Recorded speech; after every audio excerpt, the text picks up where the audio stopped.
हरिओम तत्सत। ज्ञान भक्ति चैनल में आपका स्वागत है। इस चैनल में हम ज्ञान भक्ति और सनातन धर्म का प्रसाद ग्रहण करते हैं। यदि आपने हमारे चैनल को सब्सक्राइब नहीं किया है तो कृपया अभी सब्सक्राइब कर लीजिए। धन्यवाद।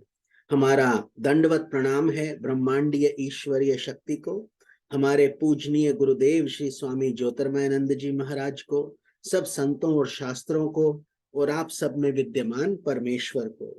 आज के सत्संग में हम गीता प्रेस गोरखपुर द्वारा प्रकाशित पद्म पुराण के सृष्टि खंड का श्रवण करेंगे। आज का अध्याय है सत्संग के प्रभाव से 5 प्रेतों का उद्धार और पुष्कर तथा प्राची सरस्वती का महात्म्य। भीष्म जी ने पूछा, ब्राह्मण, किस कर्म के परिणाम से मनुष्य प्रेत योनि में जाता है तथा किस कर्म के द्वारा वह छुटकारा पाता है, ये मुझे बताने की कृपा करें। पुलत्स्य जी बोले, राजन, मैं तुम्हें ये सब बातें विस्तार से बतलाता हूँ, सुनो। जिस कर्म से जीव प्रेत होता है तथा जिस कर्म के द्वारा देवताओं के लिए भी दुस्तर घोर नरक में पड़ा हुआ प्राणी भी उससे मुक्त हो जाता है, उसका वर्णन करता हूँ। प्रेत योनि में पड़े हुए मनुष्य सत्पुरुषों के साथ वार्तालाप तथा पुण्य तीर्थों का बारंबार कीर्तन करने से उससे छुटकारा पा जाते हैं।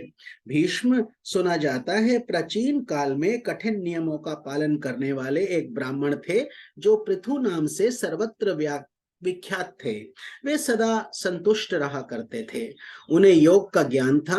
वे प्रतिदिन स्वाध्याय, होम और जप यज्ञ में संलग्न रहकर समय व्यतीत करते थे। उन्हें परमात्मा के तत्व का बोध था। वे शम, मनोग्रह, दम, इंद्रिय संयम और क्षमा से युक्त रहते थे। उनके चित्त अहिंसा धर्म में स्थित था। वे सदा अपने कर्तव्य का ज्ञान रखते थे। ब्रह्मचर्य, तपस्या, पितृ कार्य, श्राद्ध तर्पण और वैदिक कर्मों में उनकी प्रवृत्ति थी।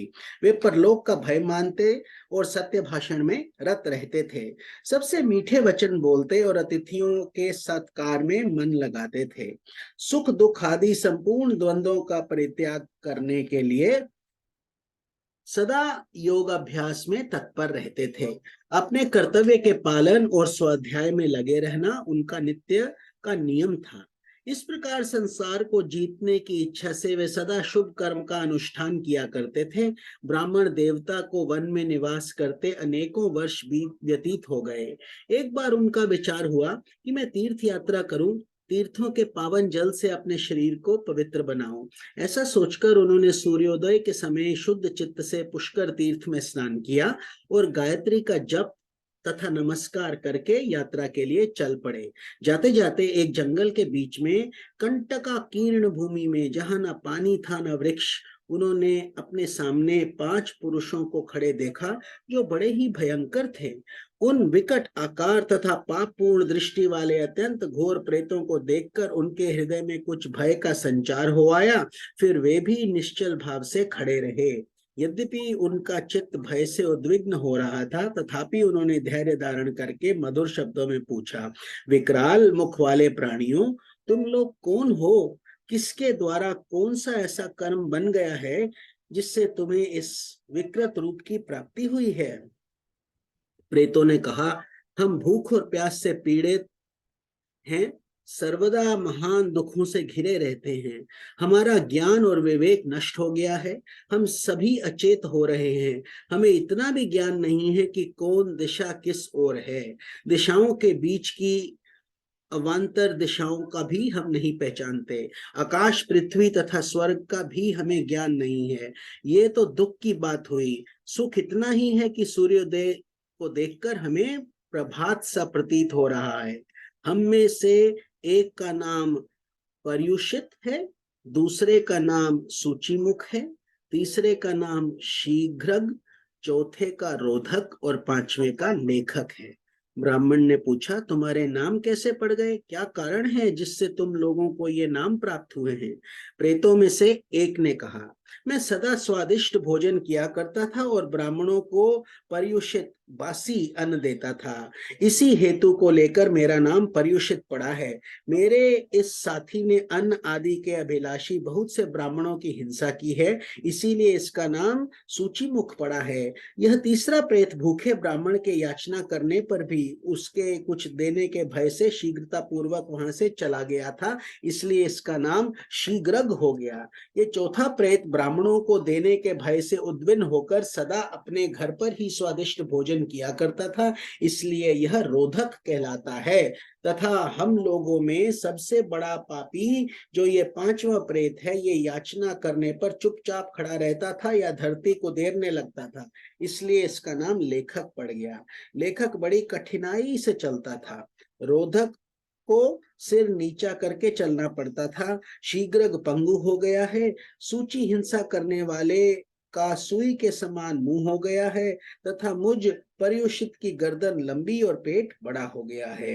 अपने पाप के प्रभाव से मेरा अंडकोश भी बढ़ गया है तथा दोनों ओंठ भी लंबे होने के कारण लटक गए हैं। यही हमारी प्रेत योनि में आने का वृत्तांत है, जो सब मैंने तुम्हें बता दिया। यदि तुम्हारी इच्छा हो तो कुछ और भी पूछो, पूछने पर उस बात को भी बताएंगे। ब्राह्मण बोले, इस पृथ्वी पर जितने भी जीव रहते हैं उन सब की स्थिति आहार पर ही निर्भर है, अतः मैं तुम लोगों का भी आहार जानना चाहता हूँ। प्रेत बोले, विप्रवर, हमारे आहार की बात सुनिए। हम लोगों का आहार सभी प्राणियों के लिए निंदित है, उसे सुनकर आप भी बारंबार निंदा करेंगे। बलगम, पेशाब, पाखाना और स्त्री के शरीर का मैल, इन्हीं से हमारा भोजन चलता है। जिन घरों में पवित्रता नहीं है वहीं प्रेत भोजन करते हैं। जो घर स्त्रियों के द्वारा दग्ध और छिन्न भिन्न है, जिनके सामान इधर उधर बिखरे पड़े रहते हैं तथा मल मूत्र के द्वारा जो घृणित अवस्था को पहुंच चुके हैं, उन्हीं घरों में प्रेत भोजन करते हैं।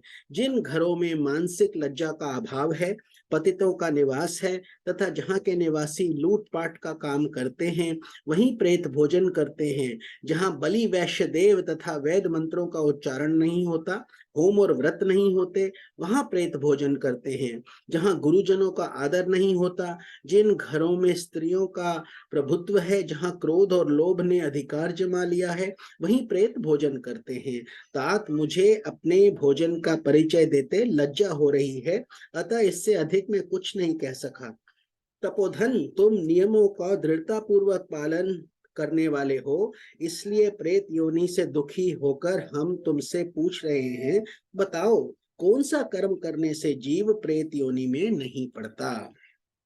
ब्राह्मण ने कहा, जो मनुष्य एक रात्रि का, 3 रात्रियों का तथा कृच्छ, चंद्रायण आदि अन्य व्रतों का अनुष्ठान करता है, वे कभी प्रेत योनियों में नहीं पड़ता। जो प्रतिदिन 3, 5 या 1 अग्नि का सेवन करता है तथा जिसके हृदय में संपूर्ण प्राणियों के प्रति दया भरी हुई है, वह मनुष्य प्रेत नहीं होता। जो मान और अपमान में, सुवर्ण और मिट्टी के ढेले में तथा शत्रु और मित्र में समान भाव रखता है, वह प्रेत नहीं होता। देवता, अतिथि, गुरु तथा पितरों की पूजा में सदा प्रवृत्त रहने वाला मनुष्य भी प्रेत योनि में नहीं पड़ता।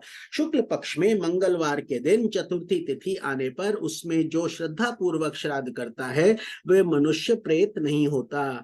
जिसने क्रोध को जीत लिया है, जिसमें डा का सर्वथा अभाव है, जो तृष्णा और आसक्ति से रहित, क्षमावान और दानशील है, वह प्रेत योनि में नहीं जाता। जो गौ, ब्राह्मण, तीर्थ, पर्वत, नदी और देवताओं को प्रणाम करता है, वह मनुष्य प्रेत नहीं होता।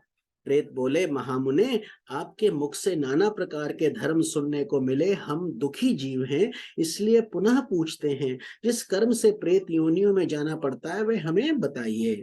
ब्राह्मण ने कहा, यदि कोई द्विज और विशेषतः ब्राह्मण शूद्र का अन्न खाकर उसे पेट में लिए ही मर जाए तो वह प्रेत होता है। जो आश्रम धर्म का त्याग करके मदिरा पीता है, पराई स्त्री का सेवन करता है तथा प्रतिदिन मांस खाता है, उस मनुष्य को प्रेत होना पड़ता है।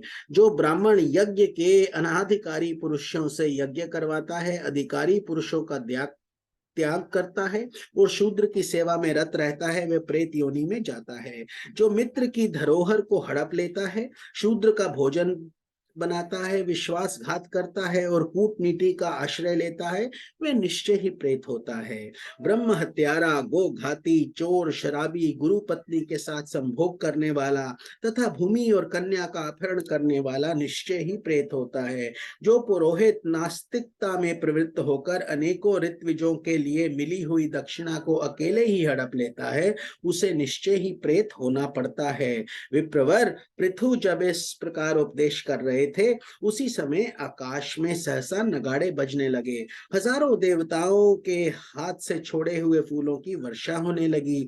प्रेतों के लिए चारों ओर से विमान आ गए। आकाशवाणी हुई, इन ब्राह्मण देवता के साथ वार्तालाप और पुण्य कथा का कीर्तन करने से तुम सब प्रेतों को दिव्य गति प्राप्त हुई है। इस प्रकार सत्संग के प्रभाव से उन प्रेतों का उद्धार हो गया। गंगा नंदन, यदि तुम्हें कल्याण साधन की आवश्यकता है तो तुम आलस्य छोड़कर पूर्ण प्रयत्न करके सत्पुरुषों के साथ वार्तालाप सत्संग करो। ये 5 प्रेतों की कथा संपूर्ण धर्मों का तिलक है। जो मनुष्य इसका 1,00,000 पाठ करता है, उसके वंश में कोई प्रेत नहीं होता। जो अत्यंत श्रद्धा और भक्ति के साथ इस प्रसंग को बारंबार श्रवण करता है, वे भी प्रेत योनि में नहीं पड़ता। ओम नमो भगवते वासुदेवाय। आप सबको स्वामी निखिलानंद का प्रणाम। शेष का भाग हम कल के सत्संग में श्रवण करेंगे। हरि ओम तत्सत।